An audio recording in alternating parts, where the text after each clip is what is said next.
இப்பொழுதும் கூட அங்கே ஒரு சீமெந்து தொழிற்சாலை அமைக்கப்படுவதற்கான எந்த முயற்சிகளும் இல்லை.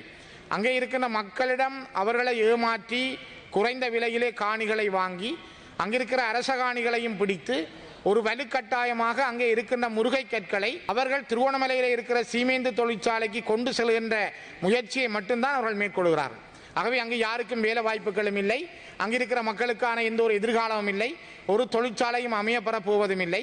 அங்கிருக்கின்ற கற்களை கிட்டத்தட்ட 100 மீட்டர் ஆழத்திற்கு அவர்கள் தோண்ட போவதாக சொல்லுகிறார்கள். முதல் கட்டமாக அவர்கள் தோண்ட போகின்ற கற்கள் எடுக்க போகிற கிணறுகள் 99 அடி 100 அடி ஆழங்களாக இருக்கும், 30 மீட்டர் ஆழம் கொண்டதாக இருக்கும். இவ்வாறான பல கிடங்குகள் உருவாக்கப்பட்டால் அயல்லிருந்து கடல் நீர், உப்பு நீர் தான் அங்கு உருவாகும். இங்கே ஏற்கனவே குடிநீர் தட்டுப்பாடாக இருக்கிற வேரவில், வலப்பாடு, கிராஞ்சி மக்கள் திரும்பவும் அந்த இடத்திலே குடிநீர் இல்லாமல் குடிவாழ முடியாமல் இடம்பெயரக்கூடிய சூழல்கள் தான் இங்கே பெரிய அளவில் ஏற்படுத்தப்படுகிறது.